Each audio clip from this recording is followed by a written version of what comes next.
Hey, aujourd'hui on se retrouve pour une nouvelle vidéo où je vais vous parler d'un nouveau point and shoot. C'est le Samsung Slim Zoom 130S. Donc j'en ai déjà fait une vidéo où je suis partie shooter avec parce qu'il y avait une pellicule à l'intérieur complètement inconnue. Donc si ça vous intéresse, n'hésitez pas à aller la voir. Mais aujourd'hui on va parler un peu plus de ses caractéristiques. Notamment une que je trouve assez intéressante, même si je ne l'ai pas utilisée. Et que je trouve ça dommage en fait, mais c'est pas grave parce que c'était pas le type de photo que j'ai fait avec. Donc déjà premièrement je vais l'allumer et en fait on va se rendre compte qu'il va faire beaucoup de bruit. Voilà, donc c'est pas du tout un appareil qui est discret. Si vous voulez être discret en pleine rue, etc., faire de la street, c'est clairement pas possible. Le zoom est encore plus bruyant. Voilà, donc c'est pas du tout un appareil photo qui est fait pour être discret, c'est plus de la photo soit en archi, soit en pleine nature, et encore si vous voulez pas faire peur aux animaux, parce que moi ça m'est arrivé. Mais voilà, je vais le ranger. Donc pour ses caractéristiques principales, c'est un point and shoot assez simple. Il va de 38 mm à 130 mm.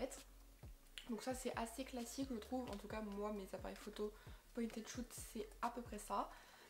Ce que je trouve assez cool c'est que au dessus on va avoir écrit le millimètre. Donc par exemple là c'est si je zoome, je sais que je suis à 70 mm et je vois la distance se faire.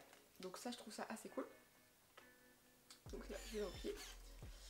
Il y a plusieurs modes sur cet appareil photo que je trouve assez intéressant. Donc par exemple le premier c'est le mode fusil. Alors ça se prononce certainement pas comme ça, j'ai un accent éclaté en anglais. Mais c'est un mode qui est utilisé pour les photos où il y a beaucoup de bouger, beaucoup de mouvements, etc. Pour éviter justement le flou de bouger. Donc c'est assez intéressant. Ensuite on a un deuxième mode qui est là, un mode que je trouve assez intéressant, notamment pour les débutants, c'est le mode portrait. Alors ce qui est intéressant c'est que là par exemple je vais me mettre à 70 mm et je vais couper le flash, parce qu'il y a un flash aussi, j'en parlerai juste après. Donc là j'ai coupé le flash et l'appareil photo va recadrer lui-même en fonction de ce que lui ferait. Donc par exemple si là je veux cadrer l'appareil photo, je vais me placer. Et voilà, il m'a remis à 38 mm puisque pour lui, la distance du portrait, c'est celle-ci qu'il faudrait. Donc par exemple, si je vais cadrer plus loin, donc là, hop, il va s'avancer tout seul. Donc là, j'ai cadré très loin dans ma chambre. Il s'est avancé du coup tout seul. Je trouve ça assez cool pour les gens qui maîtrisent pas le cadrage ou qui veulent pas se prendre la tête sur ça. Puisque c'est vrai que moi, j'aime bien faire les cadrages moi-même, donc c'est pas une fonction que j'utiliserai. Mais c'est une fonction qui est assez utile pour aller très rapidement et faire des photos assez bien cadrées je pense. Donc c'est assez intéressant. En termes de mode aussi on a forcément un retardateur et on a les photos pour faire des doubles expositions ou même des triples expositions je pense. Et on a aussi un mode bulb. Le mode bulb, pour l'expliquer assez rapidement, en fait c'est ne pas définir de vitesse d'obturation. Donc c'est-à-dire ouvrir pour la prise de vue et refermer une fois qu'on aura appuyé. Donc il n'y a pas de temps. Alors que normalement on prend un certain temps qu'on ne peut pas régler sur ce type d'appareil photo, qu'on peut régler avec des réflexes par exemple.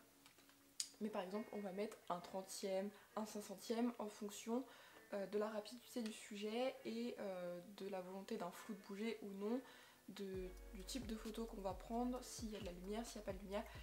Donc voilà, c'est le principe de la vitesse d'obturation. J'en ai pas fait de vidéo particulière, mais il y a plein de vidéos sur YouTube qui l'expliquent ou des livres qui l'expliquent. Donc voilà, je vais re-ranger. Voilà.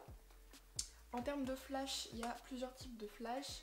Il y a le flash classique, il y a le flash pour le contre-jour. Donc si vous êtes en contre-jour, utilisez un flash, ça va pouvoir vous aider à ne pas avoir l'aspect totalement foncé qu'on peut avoir avec du contre-jour. On a aussi le flash pour ce qu'on appelle les yeux rouges. Donc ça c'est souvent en portrait, les photos de soirée, etc. Je pense que ça arrive à tout le monde de prendre une photo et de voir les yeux rouges. Là c'est fait pour que ça n'arrive pas. Moi j'ai pas utilisé le flash sur cet appareil photo parce que je suis partie en journée et que je sentais pas le besoin. Donc du coup, ce que j'ai dit, c'est un retardateur au-dessus et aussi dans les modes. On a un mode paysage qu'il faut être juste ici sur le côté. On a aussi un mode snap. Alors le mode snap, c'est, on pourrait dire focus. C'est en fait, moi de ce que j'en comprends, après je me trompe peut-être et je n'utilise pas ces fonctions là puisque c'est pas des fonctions qui m'intéressent forcément. Mais en gros, ce serait pour faire un focus sur un élément de la photo. Voilà pour ça. Et il y a un type de photo qu'on peut faire avec cet appareil, c'est le panorama.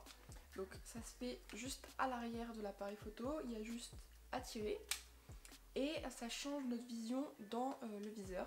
Donc on va avoir un mode beaucoup plus étiré, beaucoup moins en hauteur. Et moi j'utilise pas le panorama parce que ça ne m'intéresse pas sur ce type de photo. Je l'avais testé avec le mode APS, ou en tout cas un appareil APS et des pellicules APS. Je vous invite à aller voir ces vidéos si ça vous intéresse un peu le panorama. Moi là sur cet appareil photo là c'était surtout tester un peu la qualité photo puisque pour moi il aurait pu s'apparenter à l'Olympus MJU. Alors l'Olympus MJU, les avis sont très controversés puisque le prix est énorme et la qualité photo ne plaît pas à tout le monde. Moi elle me convient très très bien. Celui-ci, pour moi la qualité photo est largement en dessous. On va pas se mentir, l'objectif et la lentille c'est pas du tout la même. Donc là ça change totalement, mais faut savoir que l'Olympus MJU pour moi il a un concurrent et j'en parlerai dans une prochaine vidéo. Mais en tout cas pour celui-ci je trouve que c'est un appareil photo qui est très bon pour débuter. Il n'est pas du tout compliqué, de toute façon un point-de-tête shoot c'est jamais très compliqué. Le fait d'avoir un viseur en haut avec un écran digital pour voir quel millimètre on est, je trouve ça super intéressant. Il faut savoir aussi qu'il a une détection de la macro. Donc par exemple si je vais prendre un sujet très très proche, il va faire tout seul la macro. Donc c'est assez intéressant. Il n'y a pas tous les point-and shoot qui le font. Je trouve que c'est un appareil photo qui est assez complet, qui est facile à emmener, qui est facile à utiliser.